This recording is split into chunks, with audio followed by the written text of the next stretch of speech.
ગૌરી વ્રત આવે એટલે મમ્મીઓને કન્ફ્યુઝન રહે કે 5 દિવસ સુધી દીકરીઓને શું ખવડાવવું. તો આ ખારી ભાજીની ઘણી બધી વાનગી બની શકે છે.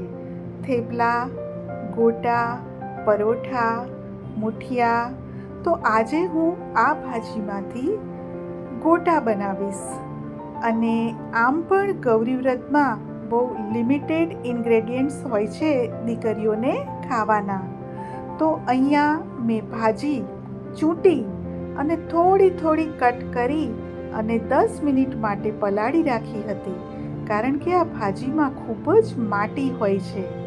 અને હવે ઉપરથી જ આ ભાજીને લેવાની. જો તમે હલાવી નાખશો તો નીચેની માટી બધી ઉપર આવી જશે. એટલે ઉપરથી મેં બધી જ ભાજી લઈ લીધી છે. તો આ દરિયાની ખારી ભાજી આપણે વિવિધ એની આઈટમો બનાવી અને ગૌરી વ્રત દરમિયાન દીકરીઓને આપી શકીએ છીએ.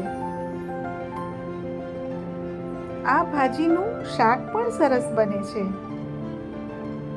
તો મેં બાઉલમાં ભાજી લઈ લીધી છે. અડધો કપ ઘઉંનો કકરો લોટ અને અડધો કપ ઝીણો લોટ. હવે આને આપણે 1 ટેબલસ્પૂન તેલ નાખી અને મોઈ લઈશું, કારણ કે આપણે આમાં સોડા, ઈનો કાંઈ જ નથી નાખવાનું. તો થોડા સોફ્ટ બને, ગળે ડચુરો ના બાજે. તો મોયેલો લોટ હું આ ભાજીમાં એડ કરી દઉં છું અને હવે હું બધું મિક્સ કરી લઈશ.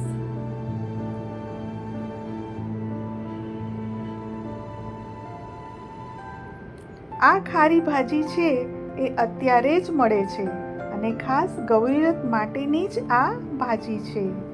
મેં અહીંયા મરીનો આખો ભાગો ભૂકો લીધો છે, વલિયારી, ખાંડ અને દહીં.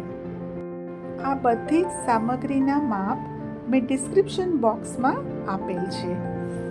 હવે બધું સરસ રીતે મિક્સ કરી લઈશું અને અડધો કપ પાણી મેં લીધું છે અને ગોટાનું ખીરું તૈયાર કરીશું.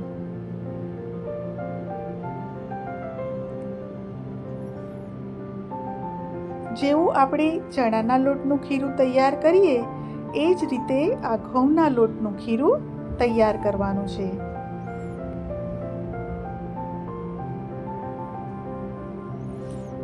અને આ ગોટા આપણે પણ ખાઈ શકીએ છીએ. ગૌરી વ્રતમાં દીકરીઓને ખવડાવવાની સાથે ગરમ ગરમ ગોટા ખૂબ જ સરસ લાગે છે.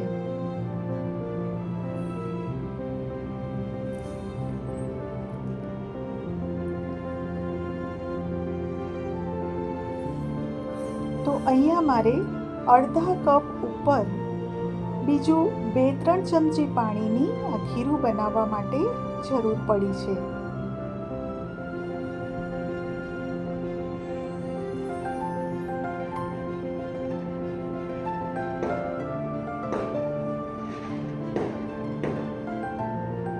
તો હવે આપણું ખીરું રેડી છે. જુઓ, એકદમ પરફેક્ટ ખીરું છે.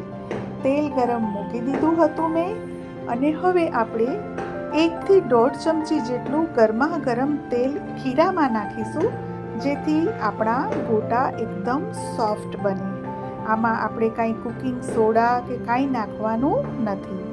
ફાસ્ટ ગેસ ઉપર હું ગોટા ઉતારું છું અને બધા જ ગોટા તેલમાં નખાઈ જાય પછી આપણે ગેસ મીડિયમ કરી દઈશું.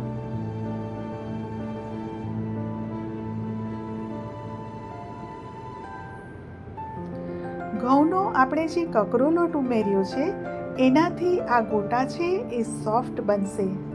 અને આપણે મોવણમાં 1 ચમચી તેલ નાખ્યું છે અને ગરમ તેલ ખીરામાં નાખ્યું છે. એટલે આ ગોટા છે એ આમ બીજા બધા મસાલા ન હોય પણ દીકરીઓને ભાવે તો ખરા જ. હવે મેં મીડિયમ ગેસ કરી દીધો છે અને આપણે એને એકદમ ક્રિસ્પી તળીશું. જરાય એને કાઢી લેવાની ઉતાવળ નહીં કરીએ.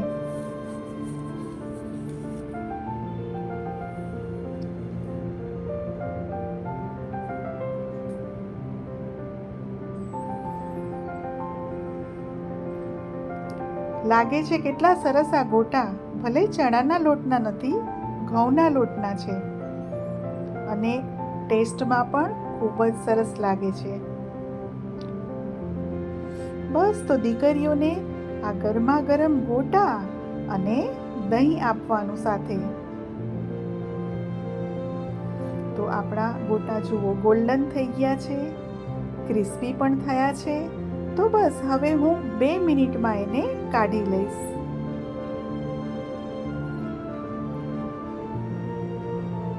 એકદમ ક્રિસ્પી ગોટા રેડી છે અને હું એને પેપર નેપકિન પર કાઢી લઉં છું. તૈયાર છે ગરમા ગરમ દરિયાની ખારી ભાજીના ગોટા. સર્વ પણ કરી લઈએ. દહીં મૂક્યું છે અને આ ગરમ ગરમ ગોટા. ફ્રેન્ડ્સ, આપને મારી રેસીપી કેવી લાગી મને કોમેન્ટ કરીને જરૂર જણાવશો અને આપને મારી રેસીપી ગમતી હોય તો મારી ચેનલને સબસ્ક્રાઈબ કરશો અને મારા વિડીયોને લાઈક કરી શેર કરશો.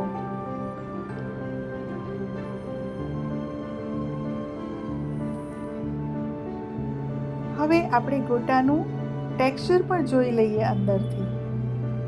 બસ તો ગરમા ગરમ ગોટા દીકરીઓને જરૂરથી ખવડાવશો. Thanks for watching.